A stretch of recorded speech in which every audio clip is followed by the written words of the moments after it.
So in this video, I want to talk to you about what to do and when your PhD is not going as planned, and how do you actually stay calm? What is it that you should do when things just don't seem to be jiving with the thing that you're working on, the research that you're working on? So if you don't know me, I am Professor Dave Massack. I'm Associate Professor of Innovation Strategy and Entrepreneurship.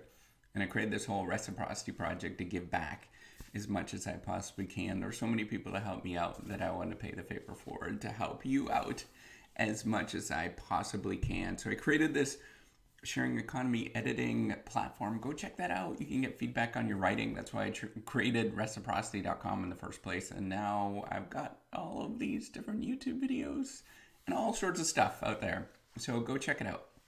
Okay, so the one thing I wanted to start out with is that if you have not experienced this, if you have not experienced a moment where your research is not going as planned and is going very, very smoothly, there's two things that you probably have done. You're A, either very, very lucky, or B, you're highly skilled. And I would say that probably most people would fall in neither of those categories where, most people's research actually just doesn't go as planned. Actually, that's what research is. And if you haven't figured that out at this moment, you're maybe figuring that out at this moment. That's the moment where you're like, oh my God, the thing that we have been saying for this long is not true. This thing that everybody believed is completely not true. And that's actually really what you're supposed to be doing. That's how you come up with a new discovery. And it took me years to figure this out. And I still struggle with this because I always think like, am I doing something wrong? Am I problematic? Am I flawed? Did I come up with this particular thing or this particular insight? And I have to take a step back and say, nope, this is what the data says. And I have to just go with what the data says. There's nothing wrong with who I am. That's actually what the data says when it shows this particular thing. And so this is where you have to do a lot of sort of thoughtful thinking and take the time of like, okay, why is the data actually showing that? What is going on there? What is it actually saying in terms of the world around us? Now, the second thing that I think is incredibly important that you should be dealing with and thinking about is you have to disregard the noise around you. Is really, really important. So part of the reason why we feel like this, that, nothing's going as planned or we're sort of struggling with the world around us, is we're looking at other people and we're thinking that, oh man, everybody else is getting ahead. Everybody else, if I could just get there, there is going to be, if I'm like that person, and it doesn't matter if there's somebody that's in your cohort at this moment or somebody that is, years ahead of you, you look to see at what they've done and you think that man, they're so much more successful than me. Why can't I be like that? And then that's where you start getting caught up with feeling like, oh, I can't do this. Things are just not working out for me. And then sometimes, if you get that sort of stress or pressure in your gut, sometimes you'll end up doing things that you regret later on. And so taking a step back and saying, no, this is just what is going on. This is my process. This is what I look like. And just going with that, that's going to be very helpful for you to deal with the steps going forward. It's really important for me, for example, that, there's only so much I can possibly do in a day. And I always think, man, I just need to work more or whatever, right? I'm always thinking like that. But in reality, this is the only thing that I can do. And whatever I get to is what I get to. And then everything else is, I'm just not going to get there. It's either somebody else has to deal with it or I'm just not going to get there. And it's not going to be that important. And that's really hard for most of us that sort of have this, type A personality, which is probably why you got into research anyways, to deal with. And so you have to take a step back and just say, no, this is just what's going on. And I have to do this particular thing and everything else doesn't matter. That's the next thing is to remind yourself, how do you actually complete a big project? How do you complete a research project? that is just not doing the thing that you thought it would. Well, it's like everything else that you do in your life, and you just do one step at a time. One incremental thing every single day. And that's how you actually get things accomplished, is you just go one step, one step. It's actually painfully slow, but that's what you do, right? And you just stick with that formula, that process of, this is what I'm going to do. I'm going to write this out, or I'm going to do this, and we're going to see what happens. And you just take that one step at a time. Just just as if you're stepping forward. And this is, the fourth thing I think is very important to sort of help you, is to live your life, the rest of your life, right? So it might feel chaotic in sort of the research world, but then you have to live your life, the rest of it, as calmly and normally as possible, whatever that looks like for you. If it means that you need to go out for movies at night, if it means that you need your Saturdays and Sundays off, if it means that you've got religious commitments, if it means that you've got certain things that you need to do, well, then you need to do those things. That's your life, and there's going to be a lot of pressure, and if you're working with other colleagues and stuff, there's going to be a lot of pressure from those colleagues to get those things done.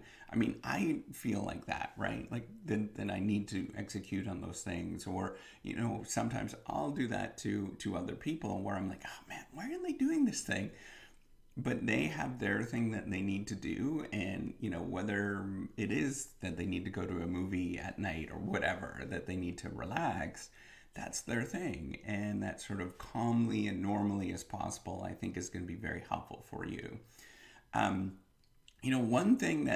thing that you need to sort of realize is that when you start feeling like things are not going as planned, then you start going in all different directions, and you start getting panicky.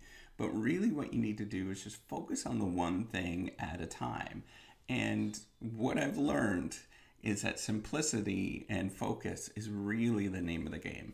And every time that I start bringing in too much stuff, it means that I need to narrow down. And sometimes I can't see that myself, and so I might need somebody's help to help me narrow down on something. But that simplicity, I think, is going to be so important for you to get ahead.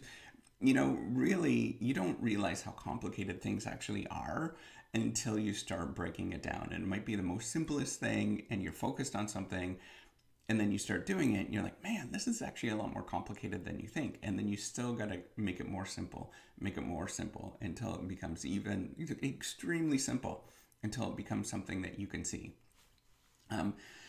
Another thing that I think is an important trick when you start getting panicky is, as you read about it and as you sort of go in different directions, just write as you're reading, right? So, I'll take notes and write things down as I'm reading, so that I have something by the time I'm done with this, rather than, feeling panicky and not doing something. Or if I'm taking, I'm analyzing data, I write as I go, and I just continuously write. There's actually an incredible amount of writing that we have to do as researchers, and you just keep writing as you're going. And the last thing, I think, the seventh thing that I think is so incredibly important, is to realize that there's a lot of ways to view what you're looking at. And you might come into it very naively, that you think that the world actually looks like this, and you might use one sort of theoretical lens or whatever, that the world should be like this. But in reality, it doesn't look like that. There's actually something that's more complicated that's going on, or something that's completely different. There's a really good paper that sort of illustrated this. A lot of people will refer to. It's Allison, and I think it's I'm going to get the date right, but like 1972 or 78 or something like that. Paul Allison, where he looked like, I think it's Paul Allison, he looked at the Cuban Missile Crisis, and he looked at, how you can look at the Cuban Missile Crisis from all these different sort of decision-making perspectives, or all these different perspectives. And they were all right, and they all revealed different things by looking at it from these different perspectives. And that was really the point of the paper, is you can look at something, you could still be right from all these different perspectives, nobody's incorrect, and get at all these different insights from doing that. And that's probably what you should be thinking about.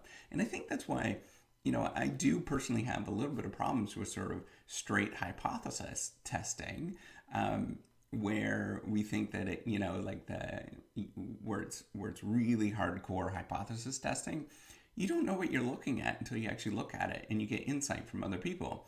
And then once you go through the review process, the reviewers are going to say, man, you should look at it this way or you look at it that way. And it's going to totally change the way that you see things. So realize that things are just going to change, and how you view the world is going to change as you grow and develop.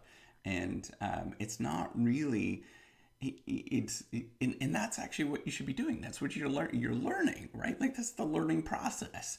That's what you should be doing, is updating your priors as you're going through this. And you just have to be open and honest and transparent that is what's going on with your priors and how you're thinking about it. So if you like this video, give me a thumbs up, and give me a thumbs up and subscribe to the YouTube channel. All right, take care and have a wonderful day. Bye.